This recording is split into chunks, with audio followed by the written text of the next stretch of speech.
দিনাজপুরের ফুলবাড়ীতে সরকারি অর্থায়নে প্রিপেমেন্ট মিটার স্থাপন প্রকল্প বাস্তবায়নের লক্ষ্যে এক অবহিতকরণ সভা অনুষ্ঠিত হয়েছে। গত ৩০ অক্টোবর বৃহস্পতিবার সকাল ১১টায় উপজেলা নির্বাহী অফিসারের সভাকক্ষে এ সভা অনুষ্ঠিত হয়। সভায় সভাপতিত্ব করেন ফুলবাড়ী উপজেলা নির্বাহী অফিসের ইসাহাক আলী। প্রধান অতিথি হিসেবে উপস্থিত ছিলেন মোহাম্মদ হাসিবুর রহমান, প্রকল্প পরিচালক, স্মার্ট প্রিপেমেন্ট মিটারিং প্রকল্প নেস্কো। এছাড়া উপস্থিত ছিলেন মোহাম্মদ মনির হোসেন, নির্বাহী প্রকৌশলী ও প্রকল্প পরিচালক মোহাম্মদ আসান হাবিব, নির্বাহী প্রকৌশলী বিক্রয় ও বিতরণ বিভাগ ২ নেস্কো দিনাজপুর এবং ফুলবাড়ী বিদ্যুৎ সরবরাহ নেস্কোর আবাসিক প্রকৌশলী মোহাম্মদ দেলোয়ার হোসেন।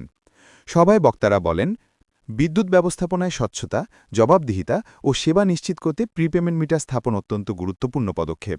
এতে গ্রাহকরা নিজেরাই ব্যবহার ও ব্যয়ের হিসাব রাখতে পারবেন এবং বিদ্যুৎ অপচয় রোধ হবে।